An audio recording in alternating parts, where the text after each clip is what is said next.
നമസ്കാരം. ICC champions ട്രോഫിയാണ് ഈ വർഷം ഇന്ത്യൻ ടീമിനെ കാത്തിരിക്കുന്ന ആദ്യത്തെ അഗ്നിപരീക്ഷ.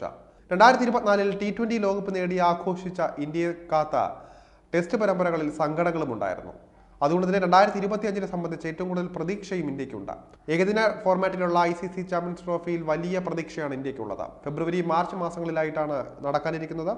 കഴിഞ്ഞ വർഷം T20 ലോകകപ്പ് നേട്ടത്തോടെ ICC ട്രോഫിക്കായുള്ള കാത്തിരിപ്പ് അവസാനിപ്പിക്കാൻ ഇന്ത്യക്ക് സാധിച്ചിരുന്നു. ഇനി ഈ വർഷം ചാമ്പ്യൻസ് ട്രോഫിയും സ്വന്തമാക്കി കിരീടവേട്ടയുമായി മുന്നോട്ട് പോകാൻ തന്നെയായിരിക്കും ഇന്ത്യയുടെ ലക്ഷ്യം. എന്നാൽ ക്യാപ്റ്റൻ രോഹിത് ശർമ്മയടക്കം ചില വമ്പൻ താരങ്ങളുടെ മോശം ഫോം ഇന്ത്യയെ ആശങ്കപ്പെടുത്തുന്നുണ്ട്. രോഹിത്തിനെ കൂടാതെ മുൻ നായകനും റൺ മെഷീനും എന്ന് പറയപ്പെട്ടിരുന്ന Virat Kohli, wicket keeper Rishabh Pant, pacer Muhammad Siraj എന്നിവരൊന്നും തന്നെ അത്ര മികച്ച ഫോമിലല്ല ഇപ്പോൾ ഉള്ളത്.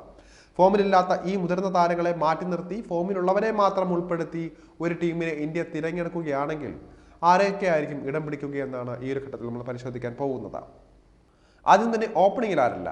കരിയറിലെ ഏറ്റവും മോശം ഫോമിലൂടെ കടന്നുപോയിക്കൊണ്ടിരിക്കുന്ന രോഹിത് ശർമ്മയെ ഒഴിവാക്കി യുവ ബാറ്റിംഗ് സെൻസേഷൻ യശസ്വി ജയ്സ്വാളിനെ ഓപ്പണിംഗിലേക്ക് ഇന്ത്യ കൊണ്ടുവരേണ്ടതായി ഉണ്ട് എന്നാണ് ഈ രംഗത്തെ വിദഗ്ധർ പറയുന്നത്. ഏകദിനത്തിൽ ഇനിയും അരങ്ങേറിയിട്ടില്ല എങ്കിലും ഇതിനകം കളിച്ചു കഴിഞ്ഞ T20 ഏകദിന ഫോർമാറ്റുകളിൽ തകർപ്പൻ പ്രകടനങ്ങളുമായി സ്ഥാനമുറപ്പിക്കാൻ കഴിഞ്ഞു ജയ്സ്വാളിന്. അതുപോലെ തന്നെ ടെസ്റ്റിലും മോശമല്ലാത്ത രീതിയിൽ അദ്ദേഹം ബാറ്റ് ചെയ്യുന്നുണ്ട്. ഏകദിനത്തിലും അതുപോലെ തന്നെ തീർച്ചയായും ഇമ്പാക്ട് ഉണ്ടാക്കാൻ ജയ്സ്വാളിന് സാധിക്കുമെന്നാണ് പ്രതീക്ഷിക്കുന്നത്. ഓപ്പണിംഗിൽ അദ്ദേഹത്തിന്റെ പങ്കാളിയായി എത്തുക മറ്റൊരു ബാറ്റിംഗ് സെൻസേഷനായ ശുഭ്മാൻ ഗിൽ ആയിരിക്കും. വൈറ്റ് ബോൾ ഫോർമാറ്റുകളിൽ ഇന്ത്യയുടെ ഭാവി ഓപ്പണിംഗ് ജോഡികളെന്ന് ചൂണ്ടിക്കാണിക്കപ്പെടുന്നവരാണ് ഗില്ലും ജയ്സ്വാളും. ഇന്ത്യൻ മധ്യനിരയിലേക്ക് വന്നാൽ മൂന്നാം നമ്പറിൽ വിരാട് കോഹ്ലിക്ക് പകരം ആര് എന്നതാണ് പ്രധാനപ്പെട്ട ചോദ്യം. ഈ റോളിലേക്ക് പലരും മത്സര രംഗത്തുണ്ടെങ്കിലും ഏറ്റവും അധികം അർഹിക്കുന്നയാൾ മലയാളി താരമായ സഞ്ജു സാംസൺ ആണ്. ഏകദിനത്തിൽ അധികം മത്സരങ്ങളിൽ കളിക്കാനായില്ല എങ്കിലും പ്ലേയിങ് 11ന്റെ ഭാഗമായപ്പോഴെല്ലാം തിളങ്ങിയിട്ടുണ്ട് സഞ്ജു.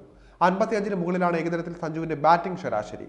മാത്രമല്ല കഴിഞ്ഞ വർഷം T20യിൽ 3 T20 സെഞ്ചുറികൾ അടിച്ച സഞ്ജു ഗംഭീര ഫോമിലുമാണുള്ളത്.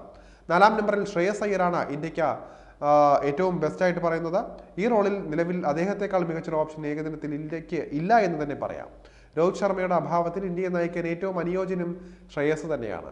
കഴിഞ്ഞ വർഷം IPL ട്രോഫിയും സായിദ് മുഷ്താഖ് അലി ട്രോഫിയും എല്ലാം സ്വന്തമാക്കിയിട്ടുള്ള ക്യാപ്റ്റൻ കൂടിയാണ് അദ്ദേഹം. അഞ്ചാമനായി ഇന്ത്യക്ക് വേണ്ടി കളിക്കേണ്ടത് സ്റ്റാർ ബാറ്റർ KL രാഹുലാണ്. മികച്ച ഫോമിലാണ് അദ്ദേഹം ഇപ്പോഴുള്ളത്. മാത്രമല്ല ഏകദിനത്തിൽ സമീപകാലത്ത് 5ാം നമ്പറിൽ ശ്രദ്ധേയമായ പ്രകടനം കാഴ്ചവെക്കാനും രാഹുലിന് സാധിച്ചിട്ടുണ്ട്. ഈ ടീമിന്റെ വിക്കറ്റ് കീപ്പർ ആകേണ്ടതും അദ്ദേഹമാണ്. കഴിഞ്ഞ ഏകദിന ലോകകപ്പിൽ വിക്കറ്റ് കീപ്പിംഗിൽ രാഹുൽ ശ്രദ്ധേയമായ പ്രകടനം കാഴ്ചവെച്ചിരുന്നു.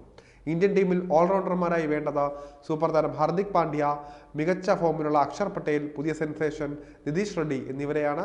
ബാറ്റിങ്ങിനൊപ്പം ബൗളിംഗിൽ ഇന്ത്യക്ക് വേണ്ടി ശ്രദ്ധേയമായ പ്രകടനങ്ങൾ കാഴ്ചവെക്കാൻ സാധിക്കുന്നവരാണ് 3 പേരും. 6, 7, 8 സ്ഥാനങ്ങളിൽ ഇവർ ഇറങ്ങുന്നതോടെ ഇന്ത്യൻ ബാറ്റിങ്ങിനെ ഇത് കൂടുതൽ ശക്തമാക്കുകയും ചെയ്യും. 9ാമനായി ഒരു സ്പെഷ്യലിസ്റ്റ് സ്പിന്നറെയാണ് ഇന്ത്യക്ക് ആവശ്യം. കുൽദീപ് യാദവാണ് ഈ റോളിന് ഏറ്റവും യോജിച്ചയാൾ.